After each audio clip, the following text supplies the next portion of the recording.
शाम को 4 बजे से लेकर 7 बजे के बीच में शंकर और पार्वती के भ्रमण का समय रहता है। मेरे देवादिदेव महादेव और माता पार्वती के भ्रमण का समय। भगवान शंकर पार्वती घूमने को निकले।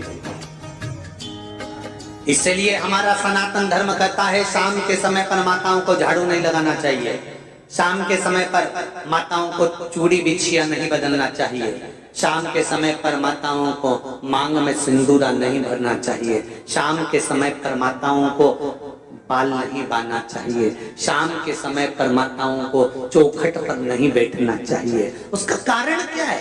क्योंकि पार्वती जी ने भगवान भोलेनाथ जी से कहा था कि तुम मुझे रोज शाम के समय प्रदोष काल में भ्रमण के लिए लेकर जाते हो, मेरे लिए आज्ञा क्या है? शंकर भगवान ने कहा सुनो पार्वती, मंदिर के अंदर नंदी रहता है, जाने वाला यात्री जब मंदिर में मेरा दर्शन करने आता है तो नंदी के कानों में कहकर जाता है कि शिव जी को मेरे यहाँ लेकर आना।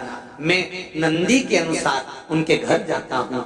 मेरा काम है उनका कल्याण करना और तेरा काम है उनके घर की नारी को अखंड सौभाग्यवती का वर प्रदान करना, ये तेरा काम।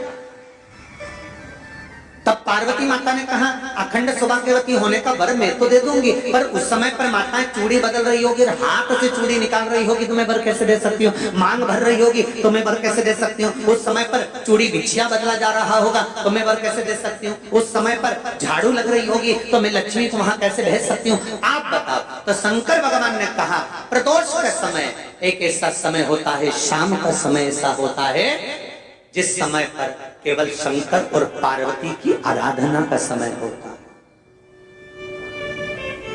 हम तो कई लोगों से कहते हैं अगर आपके यहाँ संपदा नहीं आ रही है, बहुत मेहनत कर रहे हो, फल नहीं मिल रहा, कहीं नौकरी, कहीं सर्विस या कहीं व्यापार या व्यवसाय में कहीं तकलीफ आ रही है, हम सबसे कहते हैं शाम का समय पकड़ लो, शंकर जी के मंदिर में दिया लगाना प्रारंभ कर दो। शिव मंदिर में अगर दिया नहीं लगा रहे हो तो बेलपत्री के पेड़ के नीचे दिया लगा। बेलपत्री और शंकर जी के मंदिर में दिया नहीं लगा रहा तो शंकर जी के मंदिर के बाहर चौखट पर दिया लगा। इतना भी नहीं कर सकते तो अपने घर के बाहर अपने द्वार पर दिया लगा दो, पर शंकर जी के नाम का श्री शिवाय नमस्तुभ्यं बोलकर शंकर भगवान को याद कर कर अपनी कामना कर कर बाबा का स्मरण कर कर पंचाक्षर मंत्र नमः शिवाय, षडाक्षर मंत्र ओम नमः शिवाय, द्वादशाक्षर मंत्र ओम नमो भगवते वासुदेवाय, जो मंत्र तुमको याद है उसका स्मरण कर कर लक्ष्मी हो चाहे नारायण हो चाहे राम हो चाहे कृष्ण हो स्मरण कर कर शाम के समय बाहर दिया लगा दो, दरवाजे के पास लगा दो। वो सुनेगा जरूर, आएगा तो उसका वेलकम जरूर होगा और वो कुछ देकर जरूर जाएगा। नियम तो बनाओ, उसकी चौखट पर जाकर कहना प्रारंभ।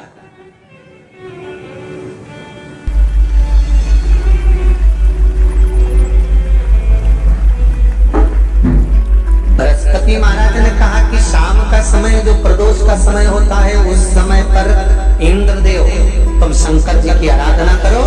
शिव आराधना से शंकर जी जो मार्ग प्रशस्त करेंगे, शिव आराधना से जो शंकर जी कहेंगे वो तुम करना।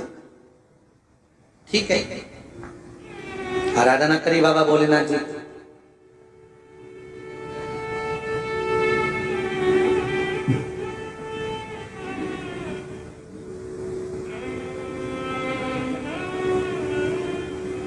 मालूम नहीं था इंद्रदेव को। बृहस्पति महाराज ने प्रदोष की महत्वता समझाई तो प्रदोष का समय जानकर शंकर जी पर 7 बेलपत्र प्रदोष के दिन इंद्र ने समर्पित कर दी बिना सोचे। कितनी बेलपत्र? 7। प्रदोष का व्रत करो चाहे ना करो, मंदिर में चढ़ी हुई बेलपत्र को उठा लो,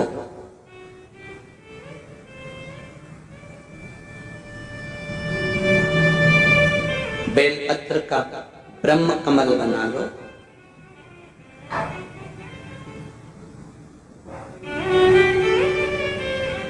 ब्रह्म कमल का मतलब होता है डंडी बीच में रहे, आसपास पत्तियां रहे। 7 पत्ती का ब्रह्म कमल बनाकर, जैसे ये पत्तियां हैं एक जैसी रखी हुई हैं तो इसको फैला लिया 7 पत्ती को।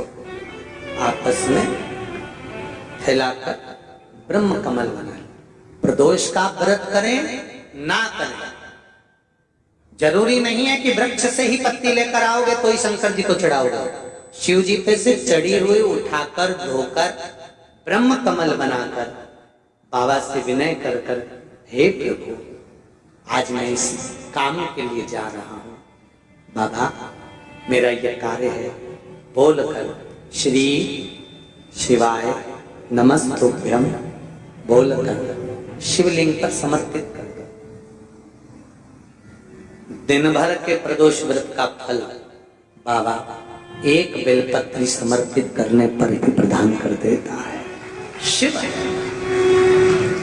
प्रदोष व्रत कर रहे हो उससे बढ़कर कोई प्रसन्नता नहीं, पर नहीं कर रहे तो प्रदोष के दिन या 12 महीने शिवरात्रि आती है।